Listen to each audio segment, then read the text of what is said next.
Olá pessoal, sou eu de novo e nessa segunda parte a gente vai voltar àquele experimento do nosso amigo cientista.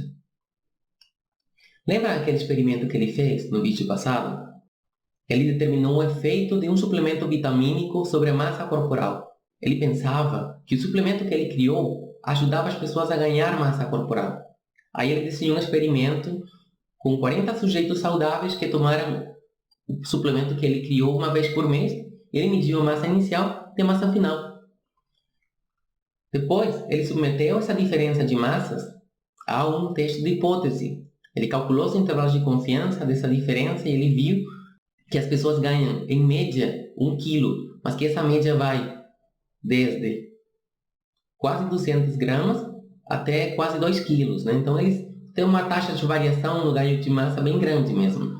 Mas, mesmo assim, ele pode falar que o suplemento dele tem efeito, né? Porque todos os sujeitos ganharam massa corporal, pelo menos um pouco, depois de tomar o suplemento dele.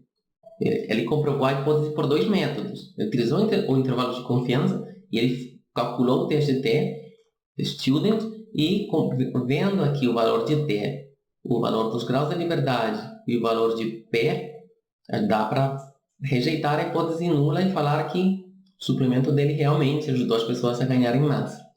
Porém, quando ele apresentou os resultados para os colegas, apanhou.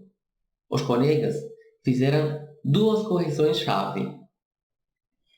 Uma delas foi: será que esse aumento de massa que você viu no seu experimento deve ser a outra variável que você não controlou? Porque todo mundo tomou o comprimido, mas pode ser que tenha havido outra variável que interferiu no seu resultado. Então o outro colega falou: cara, mas por que você não faz um grupo controle? Deixa as pessoas tomando um placebo, ou um conjunto de pessoas tomando um placebo, para ver se tem uma outra interferência dentro do seu experimento que faça com que as pessoas ganhem massa. Aí ele aceitou as correções e decidiu repetir o experimento. Aí o nosso cientista foi refazer o seu experimento e ele desenhou de novo uma amostra, né, que dividiu em 2 partes, né, ou em 2 grupos. O grupo tratamento, que foram uns 40 sujeitos saudáveis, outros sujeitos, né, porque ele foi repetir o experimento, que tomaram o suplemento por um mês. E o grupo controle foram 40 sujeitos saudáveis também, que tomaram um placebo, sei lá, um comprimido de açúcar, por um mês. E ele mediu também a massa inicial e a massa final. Quando ele coletou os dados, né, ele viu mais ou menos essa estrutura, né, a massa inicial, que é a massa final dos sujeitos. Aí ele colocou o grupo que ele pertencia, né, o grupo sujeito, esse aqui é o do grupo controle, esse aqui é do grupo tratamento, controle, tratamento, e aqui a diferença de massa. Tá? Essa diferença de massa que diz se é negativa, o sujeito perdeu massa, se é positivo, o sujeito ganhou massa, né, em relação ao início do experimento. Então, o que ele quer ver é se essa diferença de massa é distinta no grupo controle do tratamento, quer dizer que o tratamento então tem efeito. Então, se a hipótese de pesquisa dele é que o suplemento ajuda a aumentar a massa corporal dos indivíduos, isso pode ser traduzido em uma hipótese estatística, que é: a hipótese nula é que a média do ganho de massa do grupo controle é igual à média do ganho de massa do grupo tratamento. E a hipótese alternativa, nesse caso, seria então que a média do ganho de massa do grupo controle é diferente à média do ganho de massa do grupo tratamento. Tá? E ele decidiu testar esta vez com uma certeza máxima de 0,01, ou seja, 1% de chance de cometer erro tipo 1, apenas. Ele diminuiu a chance de cometer erro tipo 1. Então ele plotou seus dados e, só para mostrar, né, que o que implica a hipótese alternativa e a hipótese nula, ele plotou seus dados em um histograma, e a hipótese nula é basicamente que todos os dados eles estariam agrupados, ela implica que todos os dados estariam agrupados com uma mesma média e uma mesma distribuição. Enquanto que a hipótese alternativa, ela implica que se as médias são distintas, isso quer dizer que os dados do grupo controle e os dados do grupo tratamento, eles têm distribuições independentes, com médias independentes. Tá? Então, ele testou essa hipótese nula para ver se ele pode rejeitá-la e ir atrás da sua hipótese alternativa como certa. Mas, perceba, o que ele está testando, quando faz um teste tradicional de student, é a hipótese nula. Então, ele fez uma exploração dos dados, né? Ele primeiro calculou, utilizando a função tapply, ele calculou a média dos dados, tá? Da diferença de massa por grupo. Então, a média do grupo controle foi essa, aqui, menos 0,22. Tá? A média do grupo controle foi para a perda de massa e a média do grupo tratamento foi para ganho, né? Eles ganharam em média 2,73. Mas será que esse ganho é estatisticamente diferente deste valor do grupo controle? Isso que ele vai testar. Então, ele explorou os dados, né? Ele fez um gráfico aqui, eu vou apresentar esse gráfico para vocês. Esse aí é um violin plot, tá? Ou um gráfico de violino, né? Ele chama-se assim porque ele tem forma de violino mesmo, né? Ele tem aqui uma barriguinha que é mais fininho. E esse gráfico ele é bem interessante, ele inclusive é mais informativo do que um box plot, porque além de que ele contém dentro dele um box plot, né? Esse pontinho branco aqui, a média, esse box plot, né? Contém a mesma informação do que um box plot regular. Esse aqui, esse quadrinho, esse retângulo preto, né? O percentil 25 até o percentil 75.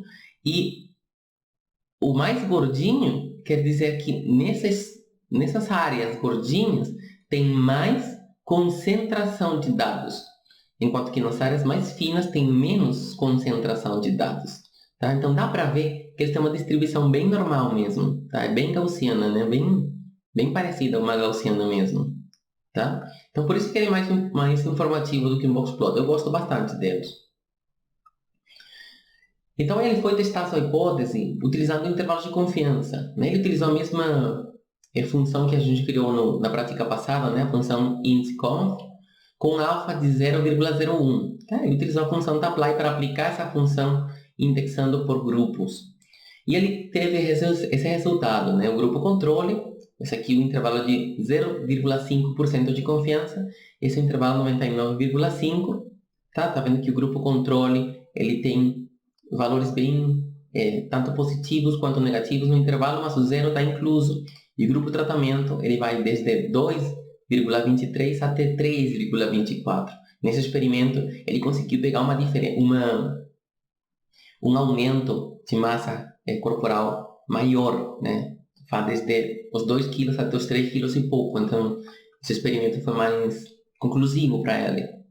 Então, se ele plota, né? Na hora que ele plotou esse intervalo de confiança, tá vendo que esse intervalo aqui do grupo tratamento, esse aqui é a média, e o intervalo do grupo tratamento ele é bem distinto mesmo. Então, é um experimento mais robusto que o experimento anterior, porque ele tem um grupo controle. Então, o grupo controle já ele fala que não teve interferência de outras variáveis, porque o grupo controle não mudou muito ao redor do zero, enquanto que o grupo tratamento, ele mudou bastante mesmo. Ele aumentou a massa corporal, em média. E o intervalo dessa média, o aumento vai, com 99% de confiança, o aumento vai desde 2 kg até os 3 kg e pouco. Tá? Então, o ganho de massa médio do grupo que tomou o suplemento é significativamente maior do que o grupo que tomou o placebo. E, inclusive, o grupo que tomou o placebo, ele não é significativamente distinto de zero. Toda a informação que a gente pode tirar somente desse gráfico. Logo depois, ele fez um teste T-Student que chama-se de teste T para amostras independentes, que basicamente é a mesma coisa. É uma diferença da média do grupo A, no grupo controle, e o grupo B, o grupo tratamento, dividido por uma medida de erro padrão, tá? Que nesse caso são a variância do grupo A dividido pelo N do grupo A, menos a variância do grupo B dividido pelo N do grupo B. Então, mas é uma formalidade basicamente a mesma coisa, uma diferença de médias dividida por um erro padrão. Com graus de liberdade, N do grupo A mais N do grupo B menos 2. Nesse caso era 80 menos 2, 78.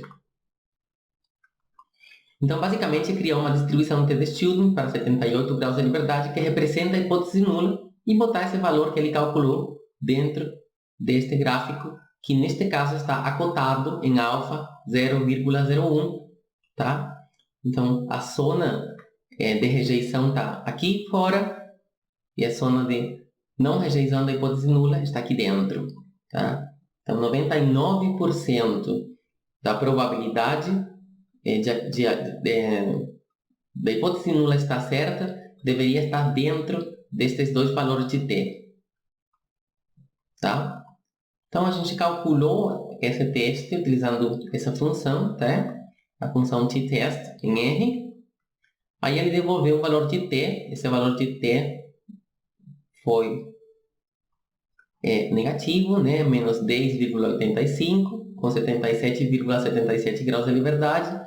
E o valor de P é ínfimo, né? Aqui ele dá as médias. A média do grupo controle e a média do grupo tratamento. Tá? Que a gente já tinha calculado antes, mas ele devolve também. Quando você plota o valor de T, né? Neste caso eu vou plotar, eu tive que aumentar o tamanho do eixo, né? Porque ele é 11, então ele cai longe. Quando você plota o valor de T, você percebe que L está bem longe do 99% das probabilidades. Tá? Então, com 99% de confiança, eu posso falar que esses dados são distintos, em média, tá? O grupo controle e o grupo tratamento. Portanto, eu rejeito a hipótese nula. Esse valor de t ele é negativo porque o cálculo que o R utiliza para fazer o contraste é grupo controle menos grupo tratamento. Então, nesse caso, como o grupo controle, a média, é menor do que o grupo tratamento, o resultado é negativo. Tá? Mas, se você inverte a posição dos valores no cálculo, ele vai dar o mesmo valor de t, porém positivo. Então, percebam que, utilizando o intervalo de confiança e utilizando um teste clássico T-Student, chegamos ao mesmo resultado. Então, o teste T-Student ele tem algumas características, né? Umas premissas que ele tem que cumprir para funcionar de forma mais ótima. A primeira delas é a normalidade dos dados, ou seja, os dados deveriam provenir de uma distribuição gaussiana. A segunda é que as variâncias elas deveriam ser homogêneas, ou com uma variação pequena entre variâncias. E em terceiro lugar, o teste T-Student ele não lida muito bem com amostras muito pequenas. Então, as amostras não podem ser muito pequenas. Tá? Esses detalhes fazem com que o T-Student tenha limitações quando a gente trabalha com amostras pequenas, com amostras que não são normais, ou que têm variâncias difíceis de calcular, né? Porque aqui é média, né? A média, a variância de uma média é fácil de calcular, mas a variância de um percentil, por exemplo, é um pouco complicado, né? Então, a aula que vem eu vou ensinar como lidar com essas, quando você sai das premissas do teste T-Student. Uma coisa que eu queria deixar para vocês, para fechar esta aula, e por isso foi que eu ensinei dois métodos para contrastar a hipótese, utilizando o intervalo de confiança e também utilizando o teste T, é que o valor de P não é o único que importa. Muitos cientistas acham como se fosse o único que importasse, e às vezes eles reportam nos artigos, nos trabalhos, nas teses. Nossas médias são diferentes, significativamente diferentes, e dão um valor de P, e dizem P é menor do que 0,05. Isso é muito incorreto. Por quê? Porque para interpretar corretamente um teste estatístico, nós precisamos de mais informação do que simplesmente o valor de P. Inclusive, quando uma pessoa que faz síntese, por exemplo, uma pessoa que faz meta-análise, quer utilizar seu trabalho para calcular tamanhos de efeito para ser meta-analisados, ela vai precisar de mais informação. Então, o que é legal? Como é legal vocês reportarem seus resultados. O mínimo que seu reporte de resultados deveria ter são as médias e os desvios padrões dos grupos, tá? O valor de P não seria menor ou maior do que 0,05, tá? É o valor mesmo. O valor de T, o estatístico de contraste, e o tamanho amostral. Então, com esses valores, você consegue dar mais robustez ao reporte dos seus resultados. Então, nesta aula, vocês aprenderam a testar hipóteses relacionadas com a média, utilizando dois tipos de testes. O teste TD-Student para dados apareados e o teste TD-Student para dados independentes. E além disso, vocês aprenderam também a contrastar essas hipóteses sem precisar do valor de P, utilizando intervalos de confiança.